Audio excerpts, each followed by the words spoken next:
2026 കേരള നിയമസഭാ തിരഞ്ഞെടുപ്പിന് മുന്നോടിയായി ഇടതുപക്ഷ ജനാധിപത്യ മുന്നണിയിൽ സീറ്റ് വിഭജന ചർച്ചകൾ അണിയറയിൽ സജീവമാകുന്നു. മുന്നണിയിലെ പ്രധാന ഘടകകക്ഷികളിൽ ഒന്നായ ജോസ് കെ മാണി നേതൃത്വം നൽകുന്ന കേരള കോൺഗ്രസ് വരാനിരിക്കുന്ന തിരഞ്ഞെടുപ്പിൽ 13 സീറ്റുകളെന്ന തങ്ങളുടെ മുൻകാല ആവശ്യത്തിൽ ഉറച്ചു നിൽക്കാൻ തീരുമാനിച്ചു.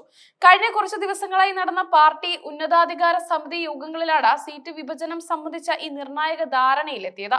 2021 നിയമസഭാ തിരഞ്ഞെടുപ്പിൽ പാർട്ടിക്ക് ഇടതുമുന്നണി ഔദ്യോഗികമായി 13 സീറ്റുകൾ അനുവദിച്ചിരുന്നു എന്നതാണ് ഇതിന് ആധാരമായി അവർ ചൂണ്ടിക്കാട്ടുന്നത്. 2021 13 സീറ്റുകൾ അനുവദിക്കപ്പെട്ടിരുന്നുവെങ്കിലും സാങ്കേതികമായി കേരള കോൺഗ്രസ് മത്സരിച്ചത് 12 മണ്ഡലങ്ങളിൽ മാത്രമായിരുന്നു.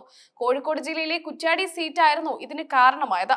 സ്ഥാനാർത്ഥിയെ പ്രഖ്യാപിച്ച് പ്രചാരണം ആരംഭിച്ചതിന് പിന്നാലെ പ്രാദേശിക CPM പ്രവർത്തകർ പരസ്യമായി പ്രതിഷേധവുമായി തെരുവിലിറങ്ങി. ഇടതുമുന്നണിയുടെ കെട്ടുറപ്പിനെ ബാധിക്കുമെന്ന ഘട്ടം വന്നപ്പോൾ വലിയ മനസ്സ് കാണിച്ച് കേരള കോൺഗ്രസ് ആ സീറ്റ് CPM-ന് തന്നെ തിരികെ നൽകുകയായിരുന്നു. ഈ വിട്ടുവീഴ്ചയുടെ പശ്ചാത്തലത്തിൽ ഇത്തവണ തങ്ങളുടെ അർഹമായ 13 സീറ്റുകളിൽ കുറഞ്ഞ ഒന്നിനും തയ്യാറല്ലെന്ന് പാർട്ടി നേതൃത്വം വ്യക്തമാക്കുന്നു. ഇക്കുറി കുറ്റ്യാടി സീറ്റിനായി പാർട്ടി നിർബന്ധം പിടിക്കില്ലെന്നാണ് സൂചന. എന്നാൽ കുറ്റ്യാടിക്ക് പകരമായി മലബാർ മേഖലയിൽ തന്നെ സ്വാധീനം ഉറപ്പിക്കാൻ സഹായിക്കുന്ന പേരാമ്പ്ര, ഏലത്തൂർ, തിരുവമ്പാടി എന്നീ മണ്ഡലങ്ങളിൽ ഒന്ന് ആവശ്യപ്പെടാനാണ് പാർട്ടി ആലോചിക്കുന്നത്. തിരുവമ്പാടിയിൽ ക്രൈസ്തവ വോട്ടുകളുടെ വലിയ സ്വാധീനമുള്ളതിനാൽ അവരുടെ വിജയ സാധ്യത കൂടുതലാണെന്ന് പാർട്ടി വിലയിരുത്തുന്നു. പേരാമ്പ്രയിൽ CPM-ന് വലിയ സ്വാധീനമുണ്ടെങ്കിലും കേരള കോൺഗ്രസിന്റെ വരവ് വോട്ട് വിഹിതം വർദ്ധിപ്പിക്കുമെന്ന് ജോസ് കെ മാണി വിഭാഗം വിശ്വസിക്കുന്നു. മധ്യ കേരളത്തിലെ രാഷ്ട്രീയ സമവാക്യങ്ങളിൽ കേരള കോൺഗ്രസ് ഇന്നും ഒരു നിർണായക ശക്തിയാണ്. പാലാ, കടുത്തുരുത്തി, ചങ്ങനാശ്ശേരി തുടങ്ങിയ മണ്ഡലങ്ങളിൽ പാർട്ടിക്ക് വ്യക്തമായ ആധിപത്യമുണ്ട്. CPM-നും CPI-ക്കും ഒറ്റയ്ക്ക് ജയിക്കാൻ പ്രയാസമുള്ള പല മണ്ഡലങ്ങളിലും തങ്ങളുടെ വോട്ടുകൾ നിർണായകമാണെന്ന് നേതാക്കൾ അവകാശപ്പെടുന്നു. ഇടതുമുന്നണിയിലെ വല്യേട്ടൻ മനോഭാവം കാട്ടുന്ന CPI-ക്കും CPM-നും പാർട്ടിയെ അവഗണിക്കാനായില്ല. പ്രത്യേകിച്ചും ക്രിസ്ത്യൻ മതമേലധ്യക്ഷന്മാരായും സമുദായ സംഘടനകളുമായും കേരള കോൺഗ്രസിനുള്ള അടുപ്പം മുന്നണിക്ക് വലിയ മുതൽക്കൂട്ടാണ്.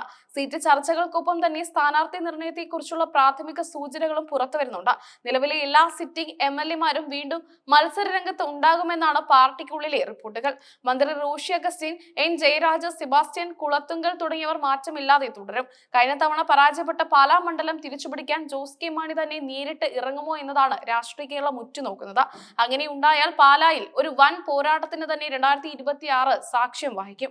CPI-യുടെ പക്കലുള്ള പല സീറ്റുകളിലും കേരള കോൺഗ്രസ് കണ്ണുവെക്കുന്നത് മുന്നണിക്കുള്ളിൽ ചെറിയ അസ്വാരസ്യങ്ങൾക്ക് കാരണമായേക്കാം. എന്നാൽ കഴിഞ്ഞ 5 വർഷത്തെ പ്രവർത്തനങ്ങളും തദ്ദേശ സ്വയംഭരണ തിരഞ്ഞെടുപ്പിലെ മികച്ച പ്രകടനവും മുന്നണി നേതൃത്വം പരിഗണിക്കുമെന്ന് പാർട്ടി പ്രത്യാശിക്കുന്നു. വരും ദിവസങ്ങളിൽ നടക്കാനിരിക്കുന്ന LDF യോഗങ്ങളിൽ ജോസ് കെ മാണി തന്റെ ആവശ്യങ്ങൾ ശക്തമായി ഉന്നയിക്കും.